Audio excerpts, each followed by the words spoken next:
Poor people that don't have insurance don't vote. When they come for insurance, that's the first thing that we should ask them after they've registered. Are you a registered voter? And give them power to vote, but they never say anything about that. It's another place for voter registration. Mark. That is terrific. I don't know, but it is here in California. So It is a requirement of the law. Yeah. So if I register, if I'm in North Carolina, Yes, it's a requirement. and I sign up for under it's government website, a federal website, I will be asked if I'm a registered voter and offered registration materials if I'm not. That I don't know. If you sign up on healthcare.gov, I know that it's like a button that you can put, peck at, when you do it online. So it's just a button that you push, you select, you want to register to vote, and yes. I mean, they're already taking all of your information anyway, so it's just an additional step. But if you have certified enrollment counselors, that is one of their steps that they have to take. Yes, they have to ask that, whether or not you're registered to vote. And, that's a great point, and that really, I think that's probably one of the other very, very big reasons as to why the opposing party is so against it, because this will turn out. I mean, we're talking to hard to reach, populations here, and that's going to be a big factor. I also was wondering, do you guys have access to literature? Tell us where we can get flyers and things like that we could hand out at our own tables. Unfortunately, the thing is that Covered California has, all of that stuff is available on Covered California website. To be quite honest with you, as educators and counselors, they're not really doing going the paper route as much as we really had anticipated and initially thought that they were going to be doing. We thought that they were going to have a lot more material, or at least, I'll talk about it from my perspective, and then because we're both kind of certified educators. She's an enroller, I'm an educator through Covered California.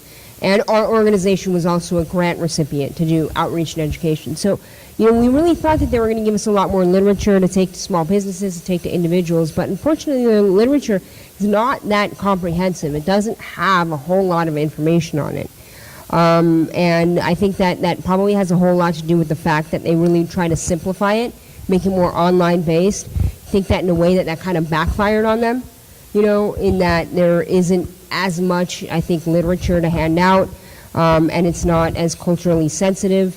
I know that to the Latino population, they're having a big problem with that. So the information that's available for Covered California and the most up-to-date information is on their website. They update that on a constant day-to-day basis, and they have great buttons, as Jerry was saying, that you can really go in there, and it's pretty easy to navigate. In their news section, or all that, you can download all of those printable materials that have all that up-to-date information. I have two. Right, Oh, let we give an update here, Oh. and then With Covered California, the people that received, the grantees were the only ones that received information. They didn't give us enough information to send out. They don't want you to copy anything and send it out. They don't want you to put, it's just that we're limited. Another thing that I'm thinking is most people that don't have insurance don't have computers. If you live and you make money under the 139% of the federal poverty level, you don't have a computer, you don't have an internet, and most people don't have cell phones. So how can they access this information on the computer? I think we've been seeing that ring loud and true to both, I would say the African American, the Latino population, and Covered California is now listening. As far as being an outreach and educator, they have told us that they're now really starting to change their outreach and approach, and trying to lean more on their educators to really go out there in the field and kind of be their surrogate voices, because what they have been doing is kind of like, I think what Connie said is we have been limited.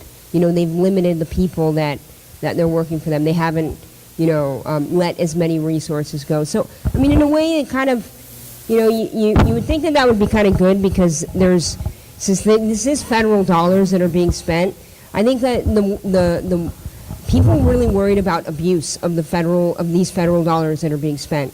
And I've got to say to you, they are very, very careful, aren't they? Like, they are pinching every penny and making sure that the people that they have out there doing their outreach aren't spending money on a whole lot of things. I mean, we're very careful about what we can spend money on, what we cannot, and in a way that works to cover California's benefit, but on the flip side of that coin, I think that it has hurt them in not having that information, easily available to everyone. There was a question back there, and then right here, and then right here, so. Hi, I have something really quick, and then I have my actual question. The people who would be eligible for Medicare, but their states didn't expand it, and so are kind of left out in the cold, are they still going to be hit with that financial penalty for being uninsured? That's the short question. Medicaid expansion. Yes. So for the Medicaid expansion, if your state hasn't expanded, are you responsible for being insured? Yeah. Yeah. And the point is that there will be an exemption for, again, if you're not required to file income taxes because your income's low. This year the threshold's $10,000 in this for tax year 2013. Next year it'll be a little bit higher. So the point is that a number of people are going to be exempt from the penalty because they're not required to file an income tax statement because they don't earn enough. But there will be people probably around 100% to 139% who are going to be responsible for paying a penalty but not have an option of joining the Medicaid program in their state.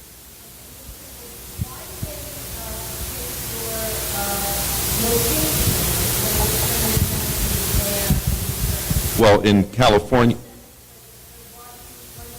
California is a big state, and there are 19 market regions that Covered California has adopted, and it means that, the premiums that you pay in Los Angeles are not the same as in the Bay Area.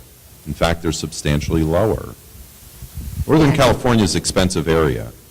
Yeah, If we paid the same premiums as the Bay Area, that means that dollars from Southern California would be going to the Bay Area to cover their.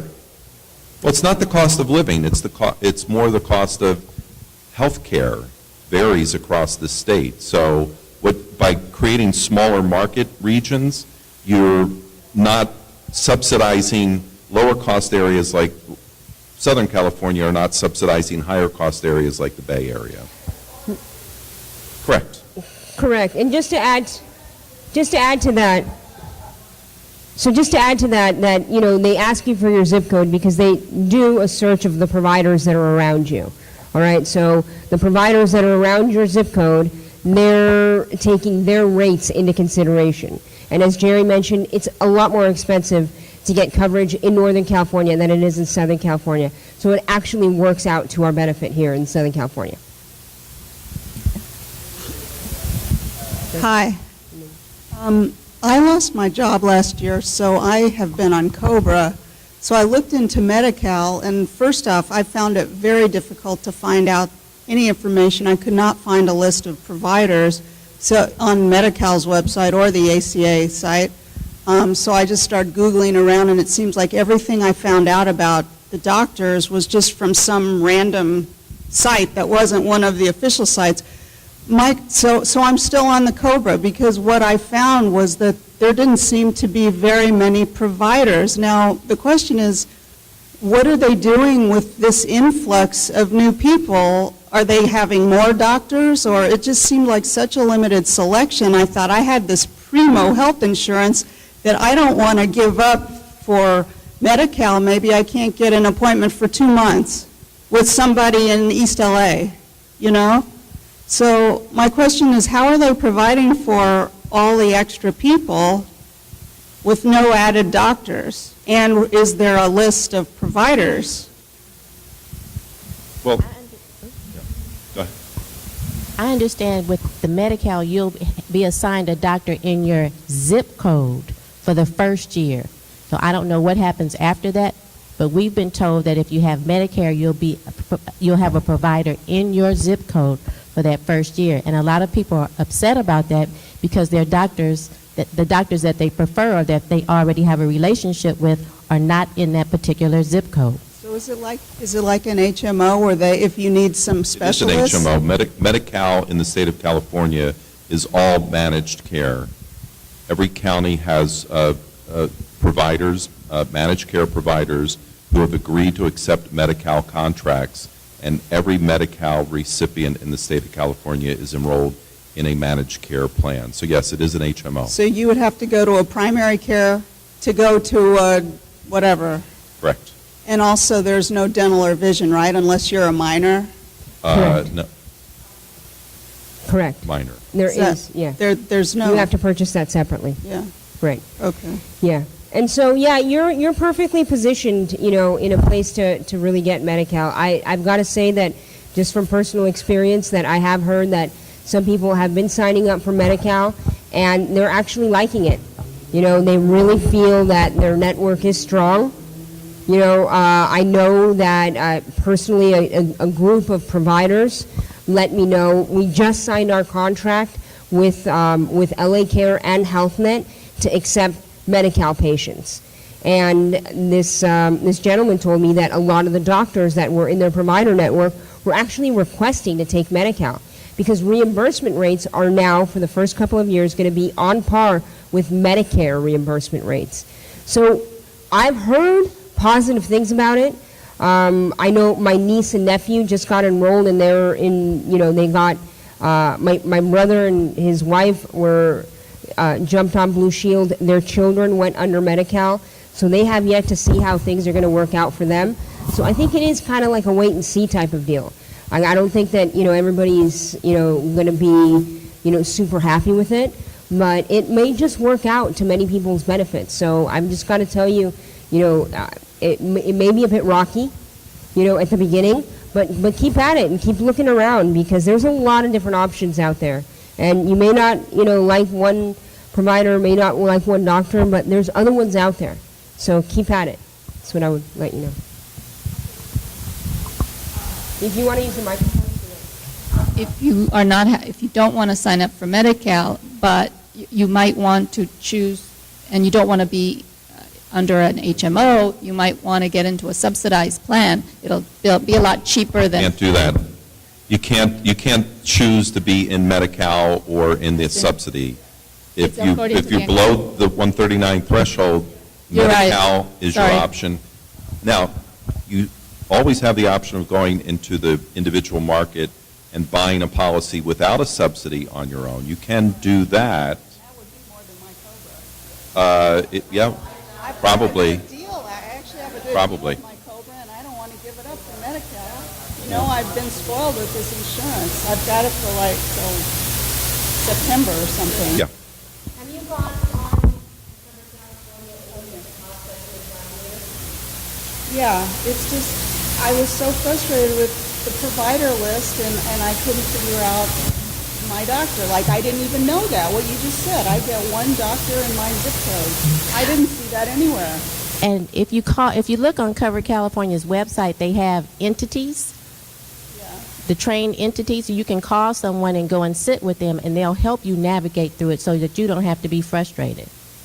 And they don't charge you. You just come into our office, make an appointment. We sit with you an hour and a half. And that's where we're trained. I had made a call and talked to someone on the website, ACA, and he said he didn't know anything about the Medi-Cal, that that information of the providers hadn't come in yet, or I had to go through Medi-Cal. And the Medi-Cal site is really not good. Yeah, just call one of the entities. I can give you. I do. Yeah. I can give you our entity phone number, and you can call someone there. You can come in, or you can have us to come out to your church, and we can set up an appointment so you don't have to try to navigate the site by yourself. And that's why we're trained to do those things. Hi. Thank you guys for speaking tonight. I appreciate it. I have a similar situation to my friend Adair here. I'm self-employed, and some years I make $10,000, and some years I make $60,000. Last year, I wasn't working half the year, and I made, practically nothing. So I qualify this year for Medi-Cal. On the other hand, next year, I might make a bunch more money, and I think, as far as I can tell, at the end of next year, then I have to go to a different plan because I won't be eligible for Medi-Cal anymore. I understand that. I guess the problem I'm having now is I've decided to claim what I expect to make next year in order to determine my eligibility. And I picked a silver plan, and I went with one of the HMOs because I couldn't easily find through the Blue Cross and the Blue Shield and the Molina websites. It can take 20 minutes just to go through their list of doctors because that's how long it takes to actually show up on your computer screen. And at that point you realize, gee, my doctor's not in there because, the medical group that I work with doesn't participate in these plans, and I don't know any of these other doctors. Is there any way to, simplify the challenge of actually finding a doctor that will be able to work with you? Well, unfortunately, there isn't a way right now. I think that as the technology gets better, there will be a way, but I'm experiencing the same issue right now. I have a doctor at City of Hope that I see on a yearly basis, and unfortunately, that doctor is covered, but not City of Hope. Yeah. So I have to go get my test done over at USC Keck, and then drive them over to City of Hope and see my doctor there. And those kinds of issues are going to continue to happen. I think that if you have a doctor, you need to know that there may be some hoops that you're going to have to jump through. Oh, yeah. But networks, more than likely, and I think that with electronic health records being expanding and making it, easier for doctors' offices to share, medical records, it'll probably get better in the long run. But from now, moving forward, I would say you're not alone in that. I think that you're going to have to just keep an eye on it while you're navigating yourself through this exchange. I remember my doctor. I called my doctor's office and said, "Is this doctor covered under any of the plans?" And they said, "Call a billing office." And I called the billing office, and they said, "Call UCLA." And UCLA said, "Call Blue Cross." And Blue Cross said, "We have no idea. Call Covered California." Yeah. And it's just round and round. And the point is, Covered California gets its information from the insurance company. Yeah. So Yeah. if they haven't provided it, Covered California is not going to have it. That might be the weakest part of the system is Yeah. finding your doctor. And a lot Exactly. of doctors' networks, provider networks, are actually still signing contracts with Covered California. So, and there may be a delay in the transition of that information. So, I would say just, be patient. It's not going to be the smoothest process, and we all knew this from the get-go. But just, can you imagine what's happening nationally if this is what California is going through? We're walking on water here, right? So. I've been waiting here. I've got a couple of various little pieces that I've been wanting to ask, and they've been accumulating. So I'm going to do these quickly and hopefully to answer some questions for other people too. So it'll be a speed round.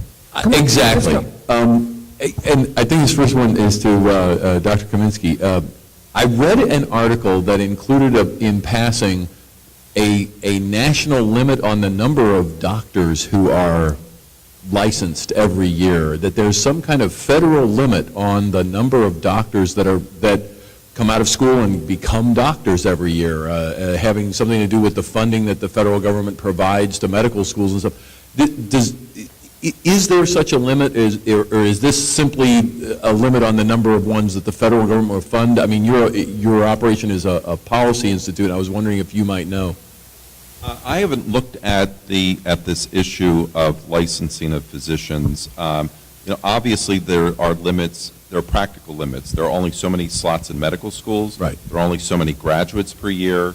There are only so many residencies and internships available to allow people to become certified or licensed. But to the best of your knowledge right now, it's a, So there are practical limits. Right. Now, is it a legal limit? I don't think that there's a legal limit. Okay. I think, yeah, I mean, you Okay. just can't easily, right, okay. there's no way to easily ramp up and start producing More doctors. 25%, 30%, 40% more physicians. Right, okay. And the next one would be to Mrs. Davalos. I have been trying to convince and using as a talking point to some of the small business people that I know that this is they all, oh my God, this is, mandatory costs, and I have been telling them, being a good Democrat and trying to pitch this for my president, that this takes away one of the big business advantages that you have been fighting against, because now you too can provide medical insurance, or the people who have only been able to get it through group before due to pre-existing and family conditions, children with problems and stuff like that, no longer have that. Now, am I whistling in the wind, or is this really a valid point to be making to my friends? No, it's a very valid point. Small businesses deal with employee retention, having to retrain with employee turnover. It's a very important point for small businesses when they get talent, when they hire talent, to be able to keep them and retain them for a long period of time. And they have to compete with larger companies that do offer benefits packages. So this is a very, very big important point. The really important note to understand, though, is for businesses that have less than 50 employees, they don't have to worry about offering coverage if they don't currently offer coverage. It's not mandatory, and in fact, for businesses with less than 50 full-time employees, it's no big issue, which, as I pointed out, is 96% of businesses. Right. So, there's a lot of misconceptions that small businesses now have to buy it mandatory, and they don't. But what they do now have is more options, because either it may make financial sense, because this is actually a business decision. It may make financial sense for them to look at buying group coverage, but it also may make financial sense if they're a micro enterprise or if they're like a smaller shop to do a cost-benefit analysis, and it might make sense for each of the individual employees to sign up in the individual market themselves, because they may qualify for any sort of premium assistance or subsidies as well based on their family status. So this opens up more options for small businesses that they did not have before. So, I would say, as I said before, small businesses can only sign up through SHOP or through coverage using a licensed certified insurance agent. That will cost them nothing to sign up. So I would say it would benefit them to look around, and like doctors, I say insurance agents are like doctors. If you don't like what the first one says, get a second opinion, right? And same thing for this. Thank you. And the last one, Connie, I've got a couple of them for you. I think I'm pointing at the speaker's pointing to me, or I'm pointing to the speaker. Your comment on the lack of internet access due to income and also in a lot of cases due to age. My mom got to a certain point with a computer, and then that was it, and you could teach her all day, and it's just water off the back of a duck.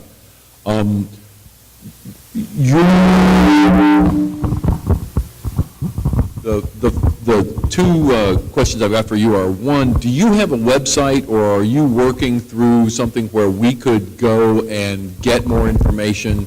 Because I know there are a lot of people in my community who are of color, whether it's black or Hispanic, but are younger and do have access. But I've got no idea of what website to send them to that they might be able to talk to their parents, talk to their family about. Well, we're setting up a website now. The California Endowment has given us money through the Cecil Murray Center at SC. Okay. And we have a person that's setting the website up, Twitter, Facebook, okay, and all the things for the youngsters. And then on, I think it's Saturday night, we'll have a little blurb on the radio the night that they listen to hip-hop and rap. And so we'll have Excellent. website and everything for the young invincibles. Okay, the other thing, though, a lot of the community outreaches you're doing is through churches. The institution that I've used that's been in a lot of communities and now, thank heavens, at least here in LA, is getting funded more and more, are libraries. And most of them have public rooms, and all of them have internet access. And I'm wondering if you can, try to leverage that resource too. The entity that I work for, MS Enterprise in Inglewood, has a partnership with Cover California. We're at the Law Library, we're at Angeles Mesa Library, we're at all the libraries, Okay, almost every okay. Saturday. That's great. Yeah, and actually, Cover California, they set up a statewide partnership with all of the libraries statewide, and really working to help them do outreach and education and enrollment seminars to enroll people. Right. You're right. Yeah, that's great. But that speaks to Connie's comments before Exactly. about all the people who don't have, have your computers or don't have a laptop and all. Are you sending them to the libraries? That's the question Yes, here. we're sending them to the libraries. It's on Cover California's website. We're talking at the churches and sending them. And then Right. we have our own computers that we take to the church and to the libraries if they don't have enough. We bring our own equipment, and we're there, and we're accessible. Um, Also, let me just add one more thing. So their newest thing, we talked about this library thing that they're doing. So Cover California's newest thing is like the Tell a Friend campaign, right? So they want everybody to tell a friend, because we know, and I know that that's very, very true in the Latino community, that, a personal endorsement from somebody goes further than any other endorsement that any celebrity or any newscaster or anybody else can give.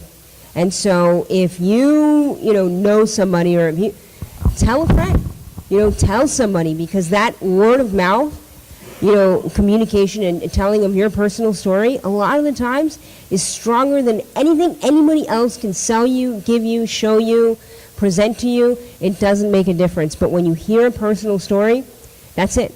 You're convinced. Okay. We have one personal story. My pastor, one of the pastors that I know, Dr. E. Wayne Gaddis, doesn't have a job, but his wife had a job. She was laid off. They had Cobra. It ran out. He had an operation that cost $3.1 million, and he did not have insurance. So we're using him. We have a newspaper article about him. Covered California has contacted us to do a commercial about him, so we use him in everything. The preachers got together, and we raised $33,000 to a $3.1 million bill. So he's in the community speaking out and telling people and giving his testimony. It is word of mouth, but if we can get it out, then we can get people in. So that was prior to the January 1st, $3.1 million. So he doesn't have any help. He's just going to be able to get help from the community. I beg your pardon? Oh, he was in the hospital for 6 weeks with an operation of $3.1 million, and no Cobra, no Medicare, no insurance. Yeah, probably 4,000, but it's on him now, so we're using that story to tell other people that testimony. Connie, we need to talk about that. There actually is a state law that protects somebody who's uninsured from having to pay more than Medicare would pay for the same hospital bill. So that law was passed about 6 or 7 years ago. And the fact is that almost nobody knows about it, and hospitals will not tell you about it, which is illegal, but I have reports from all over the state of people who were never told about this and billed the full amount despite the fact that they were uninsured. So my question is about, and we've been talking a lot about what's happening now, and the push to enroll, and I want to talk a lot more about that. But I'm also kind of curious what's going to happen next. So open enrollment ends in March 1st, I think? March 31st. March 31st, so the end of the March. So What happens next if you didn't enroll? You have to wait, I assume, Have to wait until the end of the year. So it's January 1st that open enrollment will start again, or will it start in the fall? It'll October? start October 7th through December 15th, each year. Okay. The only exception would be that if you have a life-changing event, marriage, birth, adoption, divorce, Loss of et job? cetera, loss of job, those events will allow you to go to Covered California during the course of the year.